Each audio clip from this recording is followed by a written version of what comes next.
So, Johnny, will you start it off? Yes, just let me give some instructions about the questions. So for all the participants, you can see the chat button on the platform, and use that chat to ask questions during the presentations. And after the presentations, you can also unmute yourself to ask questions if you want. Okay, just start when you want. Okay.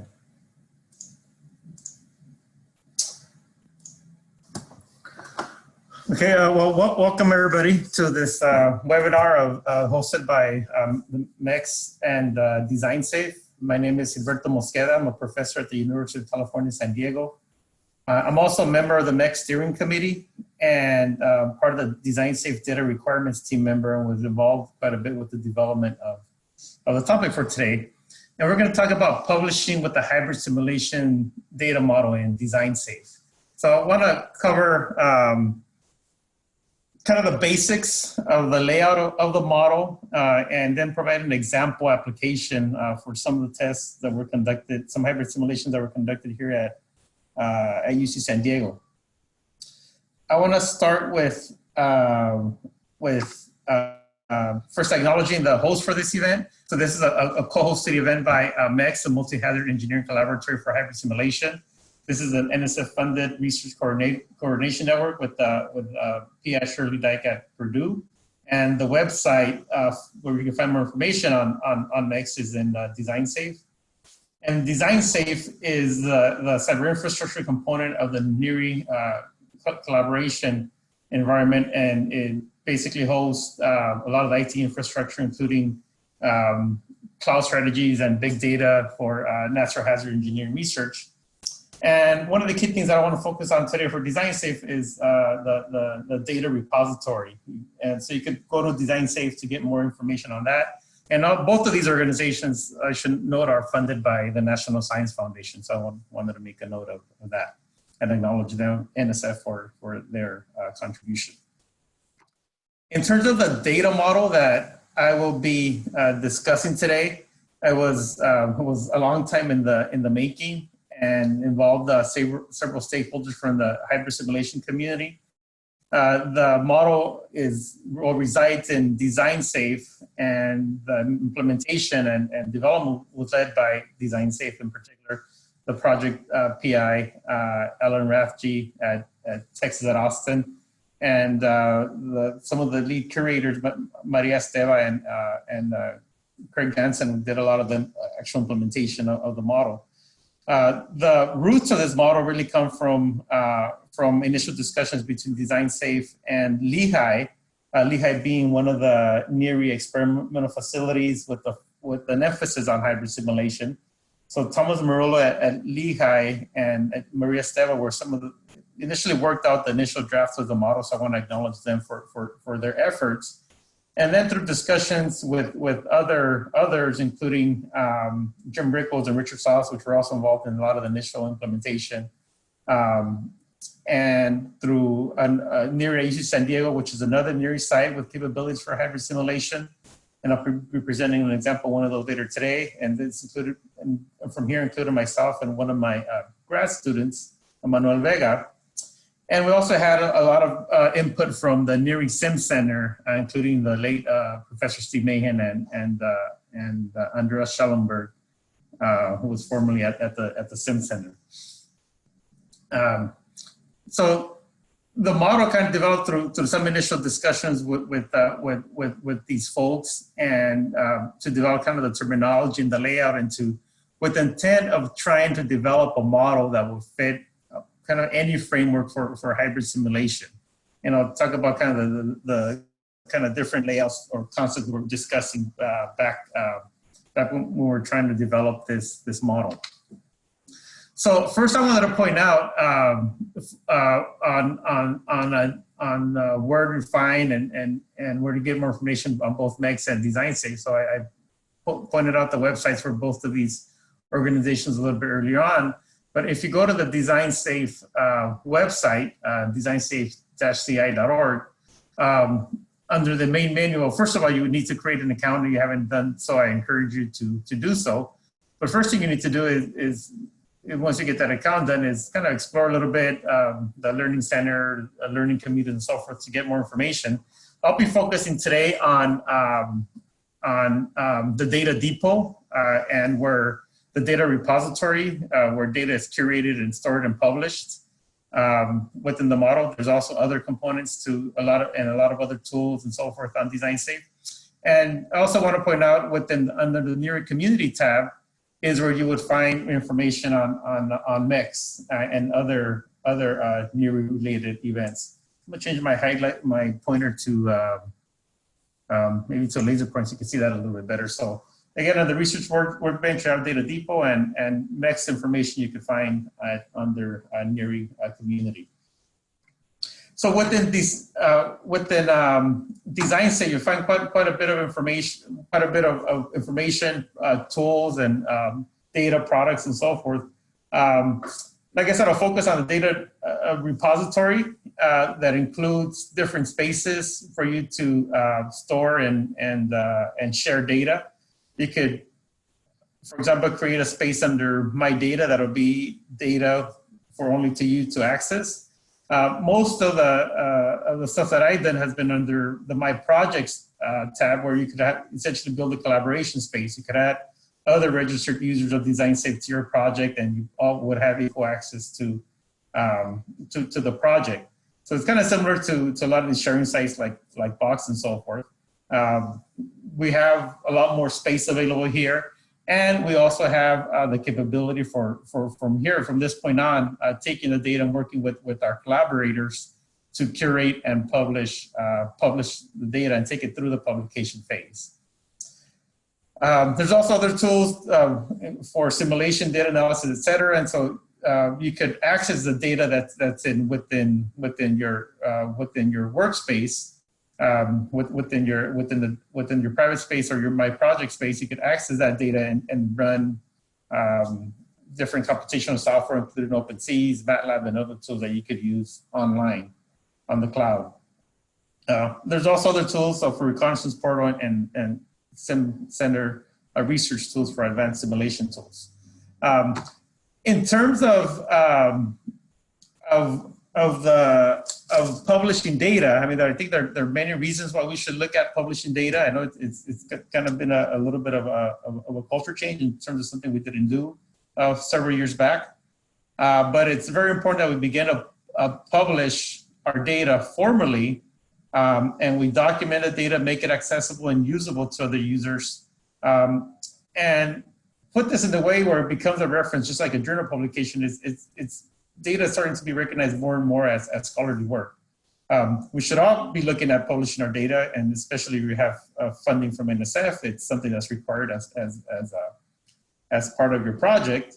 And DesignSafe and this data depot provide a mechanism to accomplish this task. And so I'll go through the example of one project later, how we can take the data from data collection all the way through curation and publication.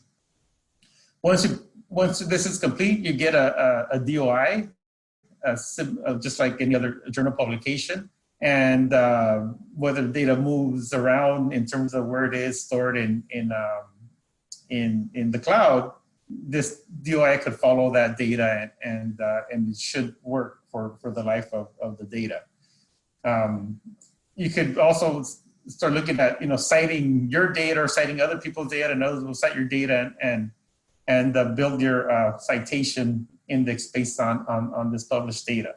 So again, there's many benefits for you to consider in publishing your data, including one that could be required by several funding agencies, but more importantly, it's starting to get that recognition. There's journals, for example, Earthquake Spectra had an article dedicated to data, so it's beginning to be recognized more and more for its scholarly contribution. And so we really encourage you to, if you haven't done so or explored these tools for publishing, that you look into publishing your data.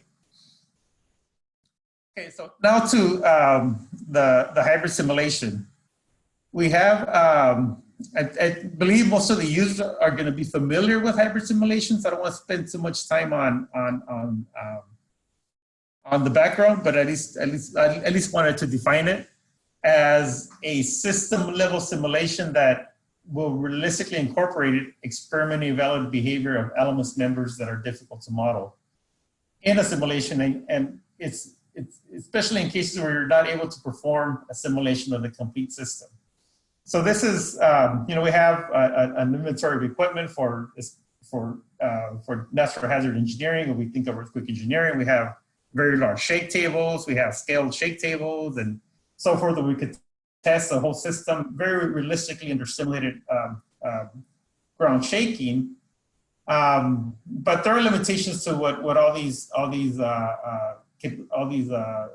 current facilities can do.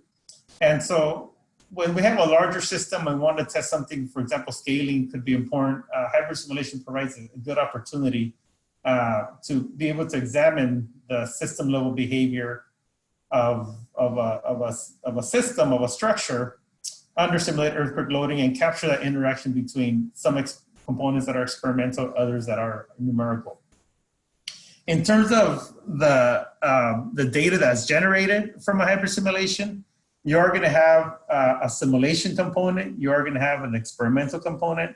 And so considering that there are already data models and design safe for a simulation project and separately for an experimental project, we try to make an effort here in the development of the hybrid simulation data model to have some consistency with these existing models. Of course, it was not possible to keep it all the same because, for example, the input for the experiment or the simulation can come from different sources in the hybrid simulation.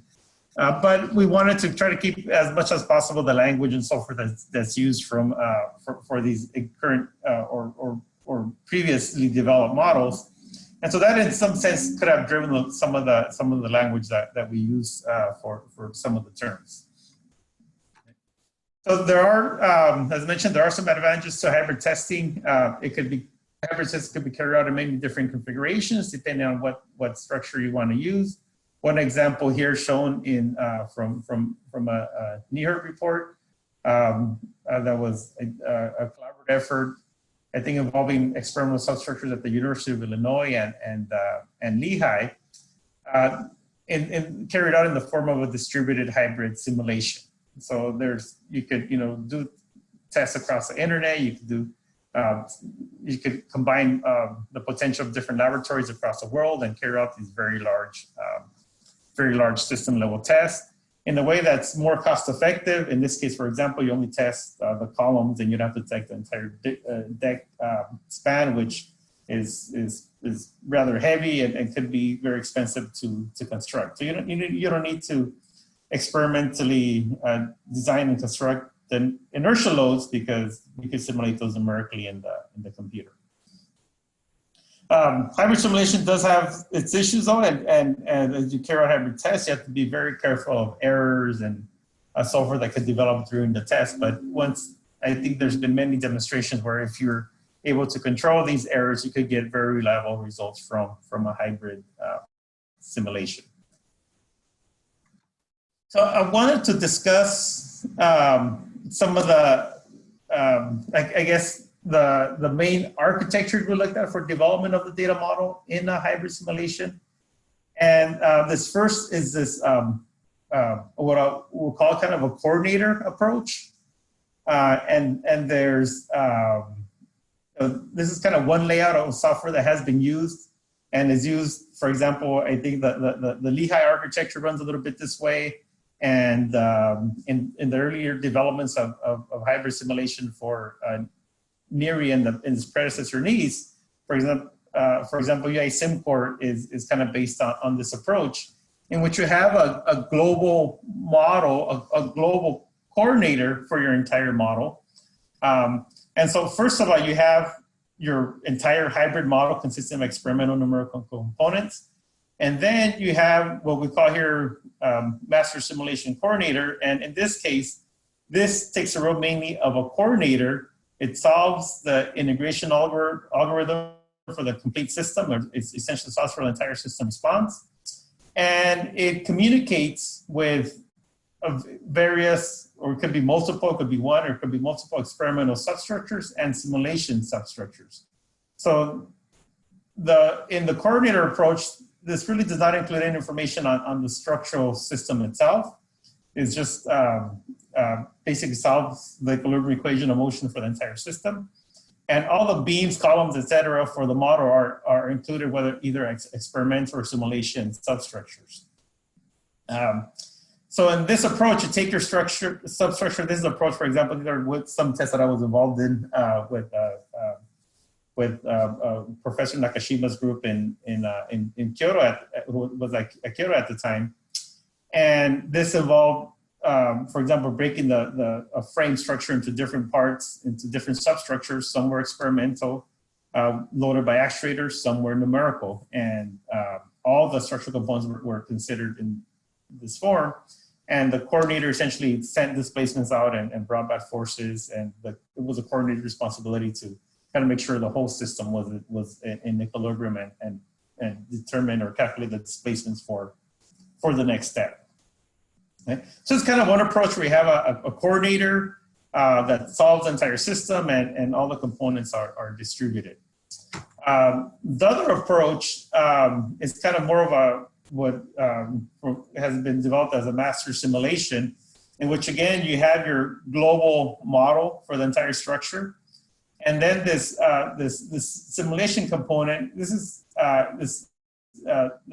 main simulation component involves solves the integration algorithm for the entire system, solves the system level response, and it can also include simulation substructures in it. So this is, for example, the approach taken, like for example, program like OpenSeas, where you have basically a numerical simulation of a structure, and then you're adding elements, and these elements could be experimental or numerical. And so one example of this application is where you have a frame and you could model column experiments in the lab, you could model another column in Abacus, and this is your entire model that's run in OpenSeas. And so you can then run a simulation. This is your master simulation, and it's also coordinates the entire simulation. And so these other elements are treated as these additional external elements of the program are treated essentially as substructures or elements.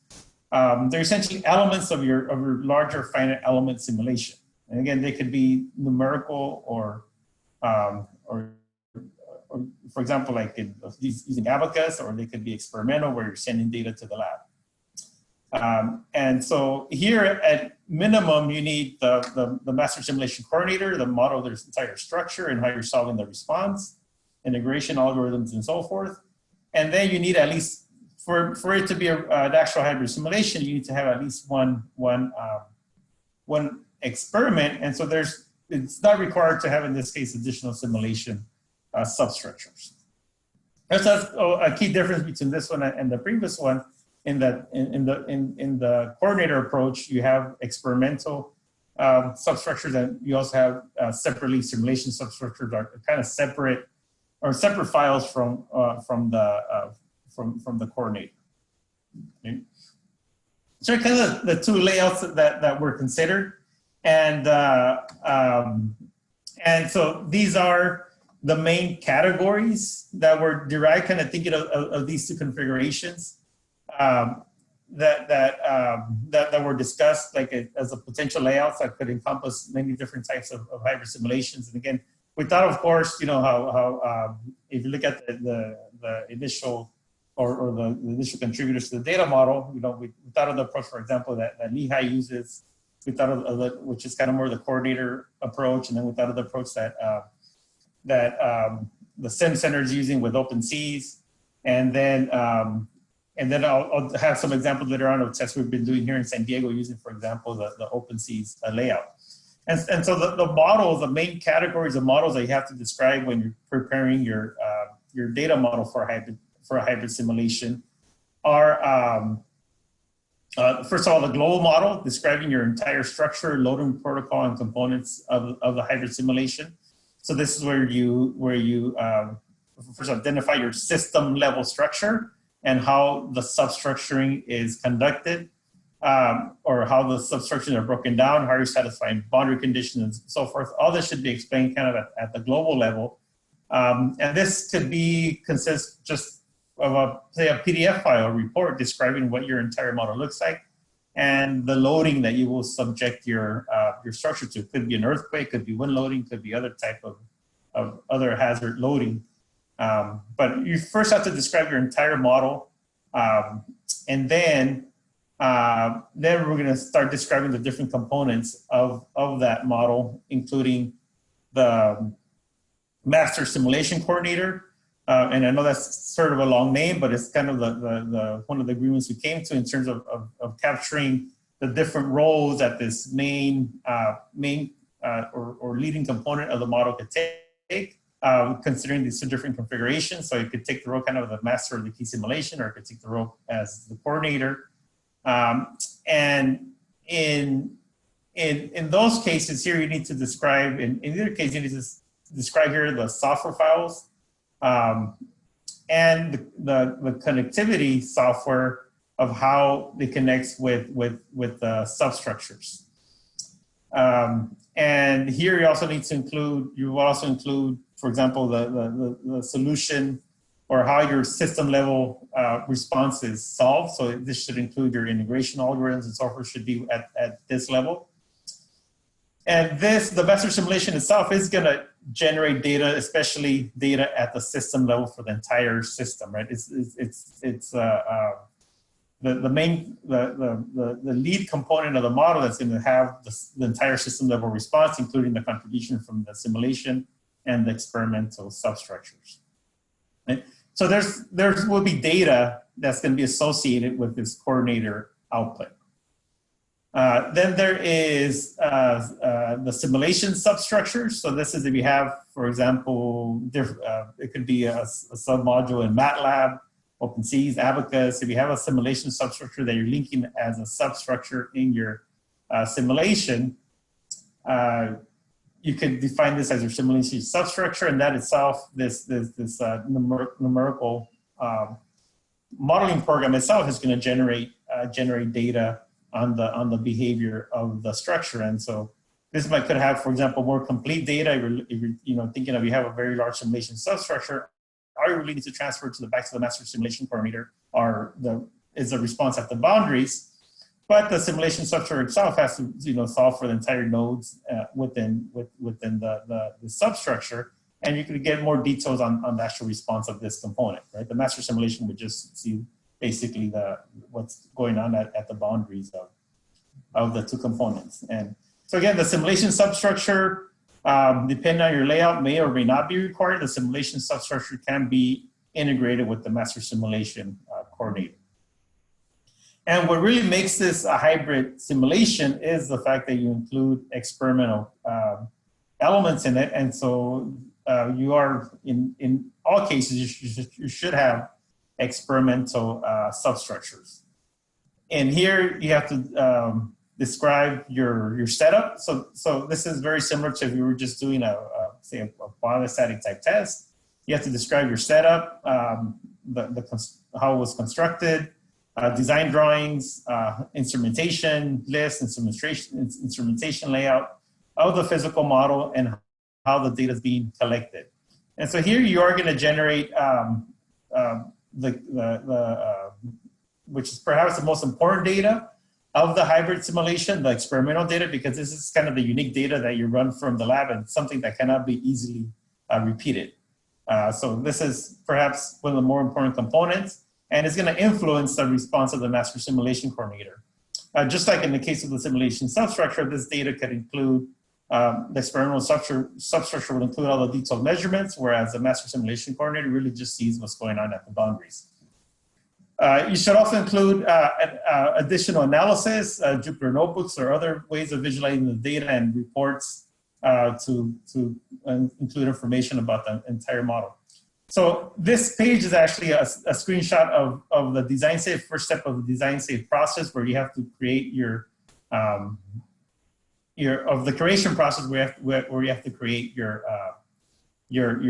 categories for a hybrid simulation. It's very simple to create one of these categories. You pick where there's one of these components, global model, whatever it is you're doing. You give a title, a description, and you add the category, and then you begin to create an inventory of these different categories. This is a kind of a layout. I know it's the font is small, But this is a layout of kind of one of the earlier developments of this model. You see, we're not using exactly the same language here, but you have the hybrid simulation, the main hybrid simulation, which is a project type that would have a publication DOI, and the main document, and the subcomponents of that are the categories I just discussed. The global model simulation would be the master simulation coordinator, the simulation, and the numerical, the simulation, the experimental substructures. And then each of these has its data components associated with it. They all need to have their own title, a description. And in the case of the physical substructure, for example, you need to have a sensor list, sensor drawings, and so forth associated with it. With the simulation coordinator, you need to and similarly for the analytical substructure, which are kind of the more software type applications, you need to include a description of the software and all this to make this data usable for other users. So let me go and talk about a model, an example application of a data model. So I'll briefly describe an experiment, and then I'll move forward to describe how this model was implemented within within the data model. So just to kind of give a frame of reference for this, and I think along the way, I notice we have a question on simulation coordinator in Simulink, and then I'm gonna actually give an example on that. So I'll talk about some hybrid simulation commissioning tests that were done using the large high performance outdoor shake table at UC San Diego. These were tests to verify the capabilities of hybrid simulation using the large shake table here. And we implemented two approaches. Again, these tests were mainly, the main objective here was more of a development and verification of the application. And it's kind of the first time that the large shake table was used for actual hybrid test. And in the first case, we programmed the entire model in Simulink, and then we had Simulink to scramble it, communicated directly with the experimental controller. Simulink included the integration algorithm, the numerical model, and so forth. So of course, we had a very simple model in this case.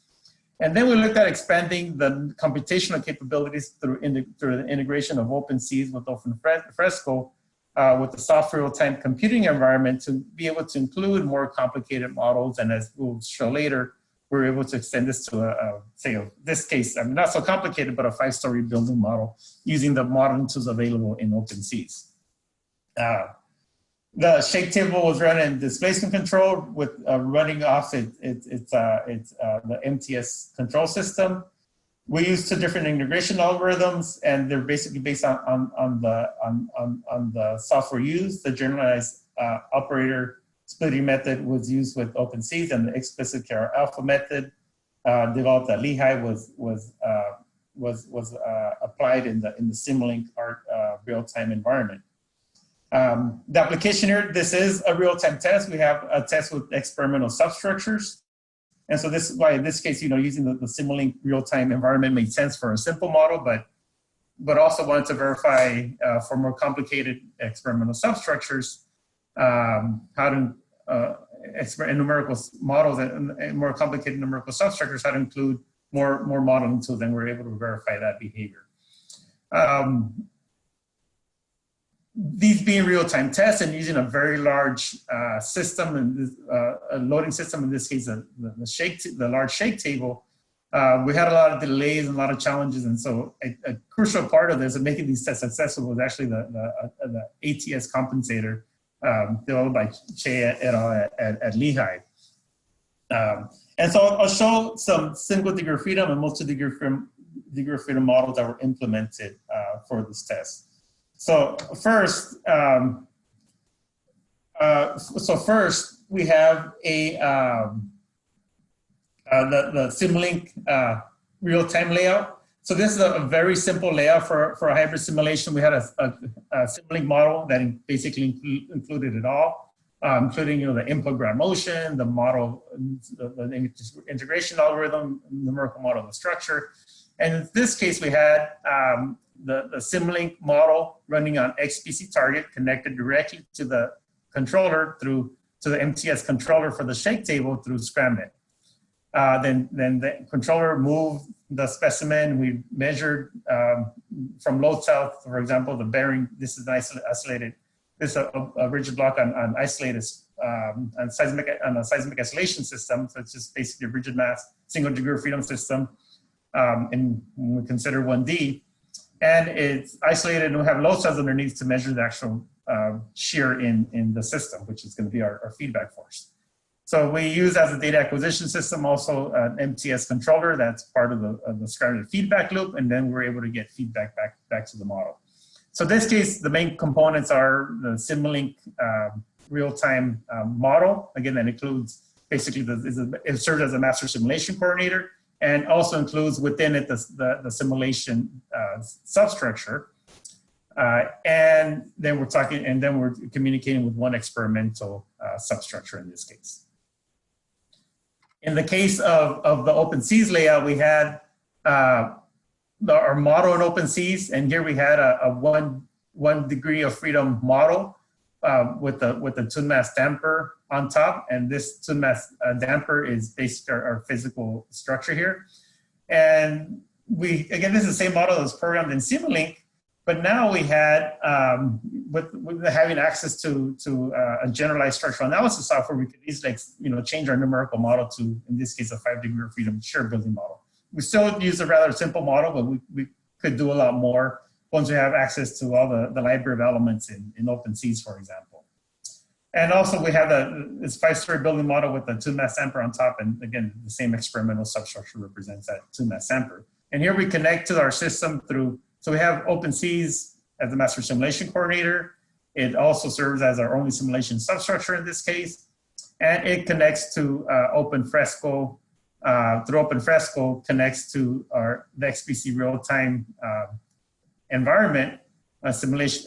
And our Simulink model is a little bit simpler now because all we have to really deal with here is the compensation algorithms for errors of the control system. We get the commands, the displacement commands, all the integration is now moved to integration of the model moved to OpenSeas. We connect, and then from here, so this is the same hardware architecture we were using before, where we generate the compensation commands, including the ATS compensation. We send that to the MTS controller, move the shake table, read the feedback forces, in this case, phase shear of the system, and send that back to our XPC, which then through OpenFresco sends it back as the feedback force to our master simulation coordinator, and then it's able to predict the next step. Okay.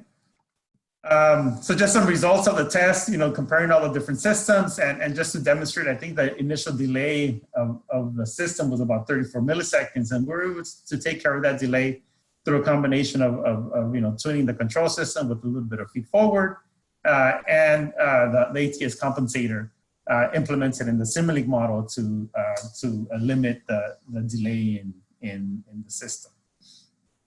Now, see there's some plots showing actually the reference signal, the actual command that was generated based on the ATS and our target displacement in yellow, and our measured response is shown here in purple and red, which shows kind of somewhere in the middle. Right? And so this zoomed in plots of the errors, I think were fairly manageable, and we were able to obtain good results. When we compared the Simulink versus OpenSeas, we got very similar results as well from both setups, right?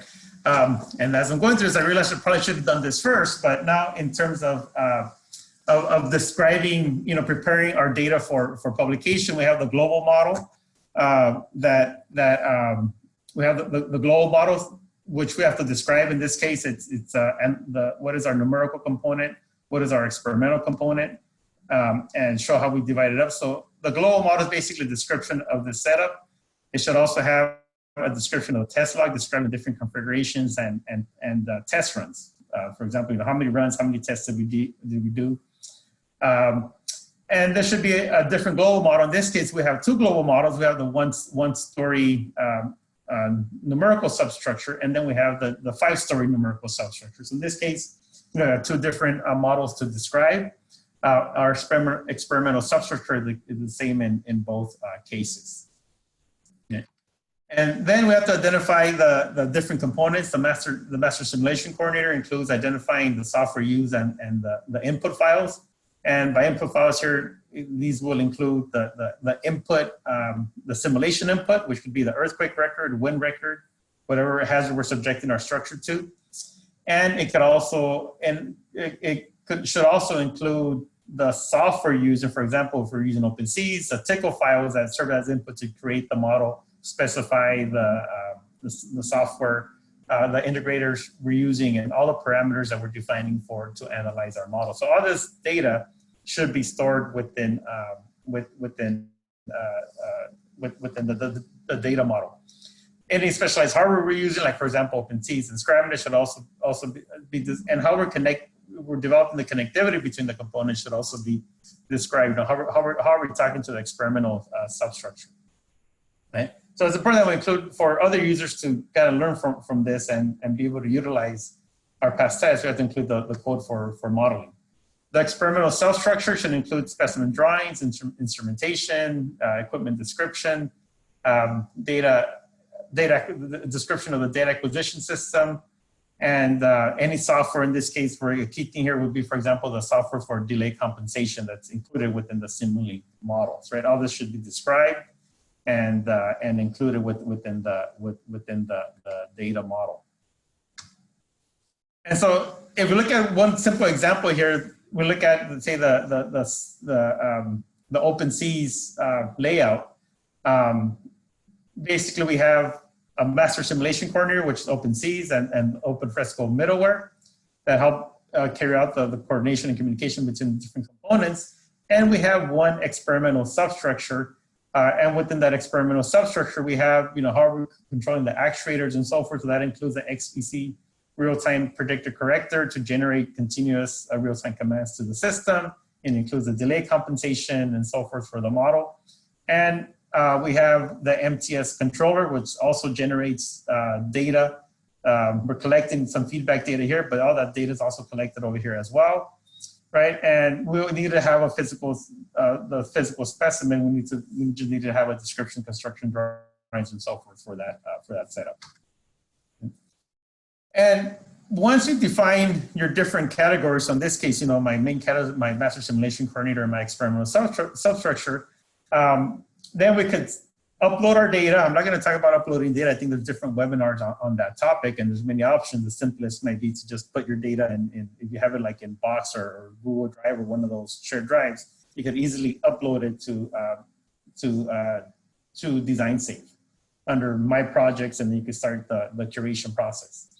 And through the evolution of this curation interface, I think the latest edition, I'm going to say it's very simple to use, and, you know, I'll call it, and this is, I think, coining, I think maybe I heard Alan mention this, is kind of a publishing in 1, 2, 3 in terms of curating your data. And it really is that simple. I think in earlier phases, you know, we're logging to the interface and I didn't know where to start. But now, once you create a project, you have a description, you identify, you know, who the PIs are, awards, funding, and all that. You have, when you're starting your data would be below this page, but you have a working directory where you first upload your data. Once you go to the curation directory, you have basically your 3 steps here. You want to add the hybrid simulation, add the categories, and then relate the data. And after that, you're ready to move on to the publication preview, check it all out, and then publish. So I'll focus mainly on the curation directory here, and with the first step being, you know, defining and describing the different configurations used in the project. In this case, I had the 1-story and the 5-story numerical model that I need to describe. So I would have 2 different hybrid simulations there. And also the 1-story model, I should define that as 2 additional ones, because one use OpenSeas and one use Simulink for the 1-story case. So in this case, I have 3 hybrid simulations. I have defined categories, and this requires a little bit of thought ahead of time to be able to define your categories. So it could be useful to kind of sketch out your data tree that I'll show next. And then you have to assign categories to the file. So in this case, you have like a lot of files that are generated. For example, OpenSeas generates 20 output files. It's better to put those in a folder, and then just tag that folder as being, you know, the simulation or master simulation coordinator output files. It's better. I found that it's much easier to kind of organize your data offline and then upload your data already in folders to DesignSafe and then prepare them for tagging. And then you want to relate the data and create the data tree. So this is kind of in the end where you're shooting for. If I show you, for example, the 5-story building model that was done in OpenSeas, I have a master simulation coordinator that includes the OpenSeas code, a description of the model. We had 2 tests in this case, a test at a ground motion at 100%, a ground motion at 150, and they each generated the coordinator output in that case. Okay? And then we have the experimental substructure data that is the experimental substructure, rigid mass on a seismic isolator, is tied to the link to the data model that includes a description of the experimental drawings, instrumentation setup, and so forth. And again, we have the corresponding output, run 43, run 44. Here again, we have run 33, run 44, corresponding to the same test. So we could add additional outputs. We could add additional numerical substructures. In this case, we don't have any because our numerical substructure is integrated with our simulation coordinator. And we could add, if we had any, we could add additional experimental substructures. Okay? So it's kind of the layout of the model that you want to prepare. Maybe think about it before you start to organize or start defining your category inventory. But this is kind of general layout for a hybrid simulation: the global model, the master simulation coordinator with its output, the experimental substructure with its output, and if you have any, the numerical substructure with its output. Okay? So I just want to kind of introduce you to the general data model a little bit. But I think the way, if there's questions, I have an example data model open, and we can go through that in more detail, and we could try to do it live. But I think the best way to learn this is for kind of to go hands-on, and think of the benefits there are to publishing this data. I want to just emphasize again that using this, if you have not tried it lately, I really encourage you to go to the Data Depot and try out the new interface for curation and publication. It's much easier to use than past, than I think previous versions of data curation tools that we had in hazard engineering. And if you have any questions, more detailed questions, you can attend the DesignSafe virtual office hours for some insights on how to upload, organize, and curate the data. So even like before this test, I had a couple of meetings with the DesignSafe team on what would be the best way to organize the data. In particular, Maria Esteva, who's the lead curator there, talk about how to plan, how to lay out the data before you actually start the curation process is a good way to start. Right? I know maybe I took along for this presentation than I originally thought. But I could take questions, and while we get questions, I could also kind of bring up the data model and answer questions as we go.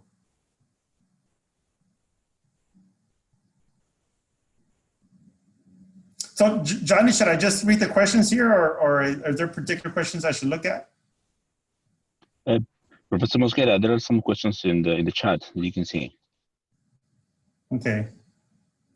So we have a question on, and let me see if I could, first of all, bring up,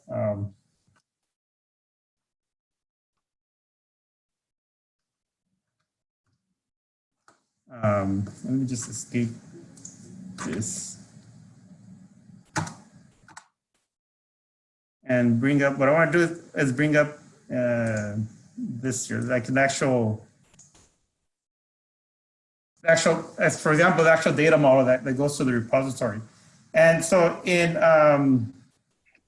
so the first question is, if we have both the numerical substructure and the simulation coordinator together in a simulated file, how would you categorize this type of resource? So in this case, this is actually one of the examples we had in this test. And if we go to the, I think it might be easier to look at this in the publication preview of DesignSafe. This is actually the published data. If you go under published here in DesignSafe, you can actually find this data. If you do a search under hybrid, this should be the latest one. And there's also a lot of nice data when you do a search under hybrid. It's running very slow, and I'm assuming that's because I'm also connected to Zoom.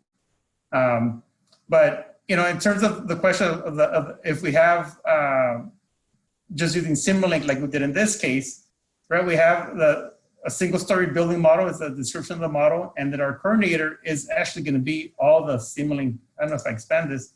If I expand this, you know, the data associated with the coordinator is all the MATLAB files and the Simulink files that are associated with that program.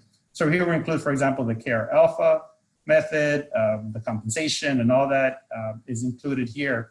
So the Simulink model, if that's all you're using, becomes your master simulation coordinator, and you probably don't have other simulation substructures, right? So you have the coordinator, the global model, you have the master simulation coordinator, and you have the experimental substructure, and that's kind of all you have there. Right? And so we're going to see similar types of files for that in that case. I have another question: if the data model can consider information such as fabrication drawings, and what about properties of nominal models of the loading equipment such as servo hydraulic actuators and shake tables? Can we add this information to the repository? And the answer is, the quick answer is yes, all this is included. And in this case, for example, if we look at our experimental substructure here, right, for this particular case, we have construction and instrumentation drawings. This is a PDF document. I'm not going to open it now because it could take some time to link up, but here you find the actual CAD drawings of the setup, and you'll find figures that show the instrumentation layout for the setup. The other question is a good point that is not included here, but we do say, for example, here we do say we are using the LH post, the shake table UT San Diego. And so what I think we should have done at minimum perhaps is include a link to the shake table where all this information about the actuators can be obtained. In the case of a shake table, it's fairly standard equipment. We did have other, you know, the instrumentation we do describe. But if you are doing a kind of more custom setup, then I think it would be important to include information on what actual actuators you are using for your test setup. So hopefully that answers that question.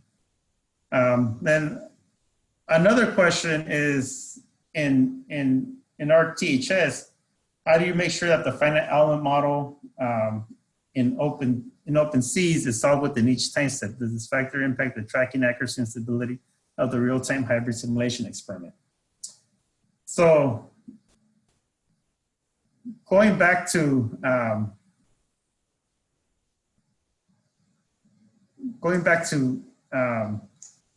the setup here. So I did mention that you know, we use OpenSeas in soft real time. And so the question is, how do we make sure that this, if it's a real-time simulation, because we have a shake table substructure, how do we make sure that the simulation finishes, you know, on time?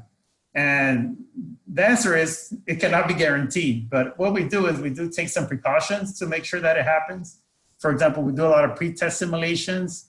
And in this case, we use a fairly high performance computer to run the OpenSeas models. And we made sure that, for example, here our time step for integration was 0.01 seconds. We made sure that in our pre-test simulations, we did not have any steps that were delayed. We actually had a good safety margin. In the case where that does happen, we have a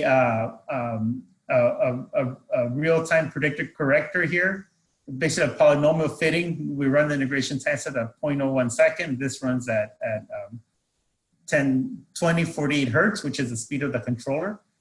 So in this case, so this is expecting an updated displacement by a certain time. If it doesn't get it, it'll begin, it'll try to predict, and after a while, if it doesn't get the data after it runs out of, you know, we have a limit on prediction because we're extrapolating and the whole thing can go unstable.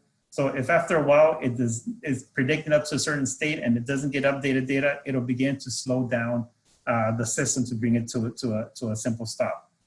And this is kind of the pros and cons here are that by including OpenSeas, we're able to easily integrate more advanced computational tools in the model. but we do run the risk of not having the full real-time environment for the system. Okay. And we'll go to so hopefully that answers that question. And you know, I don't think it has, as long as we get everything on time, it doesn't impact the accuracy. If we do have a significant delay, then I think you have to really consider if you want to, at that case, abort the test, or how to think about how to bring it to a complete stop in case the simulation crashes or something like that. The next question is the DOI generated automatically? And the answer is yes, the DOI is generated automatically. So once we went through the whole curation of the data, you know, identified our categories, you identify your categories and you assign your data to the different steps. Next step is to publish the data. So we will go here to begin publication. And once it is published, if I go into the Publish tab, I have another page open in the Publish tab with the same project. The DOI is generated automatically once it goes through the publication process. Once you preview your data for publication and you submit it, what usually takes about a day for the data to be published and generate the DOI. So in terms of citing the data, there is a citation button here that'll give you the citation for your data set. So in this case, this is, you know, the group that was involved in this test. Here are the authors, right? This title of the hybrid simulation experiment in this case, and the DOI, so you can cite your data in the project, right? I don't know if there's other questions. I know I'm short on time. I actually plan to show a little bit more on the simulation interface. And so just the last couple of notes I would leave you with for those getting started on hybrid simulation is just to give you a preview. First thing is, you know, you define your hybrid project. You have to upload all your data to, I'm working under my projects, and I have collaborators here that can help me do it. It could be, you know, other universities. We all have access to the same data. Go to the curation directory, define your hybrid simulations, define your hybrid simulations where, you know, these are, I defined again the three, the single story with Simulink, single story with OpenSeas, and the 5-story with OpenSeas, right? These are 3 hybrid simulations that I defined. Add categories. So this is, again, requires a little bit of thought beforehand to add these categories. And this is taking some time to load. And then it's taking a little longer than usual. But here you define, for example, your master simulation coordinator and its output. You define the numerical and experimental substructures and their output. And so I'm going to abort this because it's taking a while longer. So there are some of the categories that I defined. And as you go, any file you have, a folder or a file, these are all the categories that I predefined, right, for this test.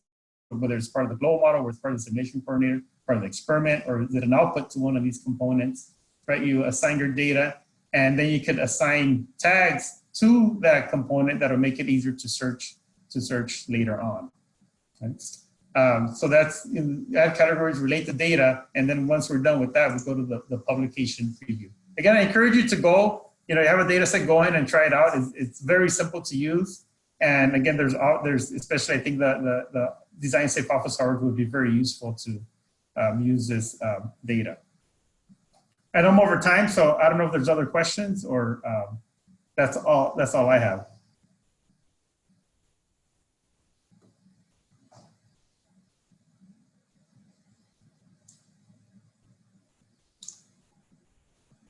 Anything else, Johnny?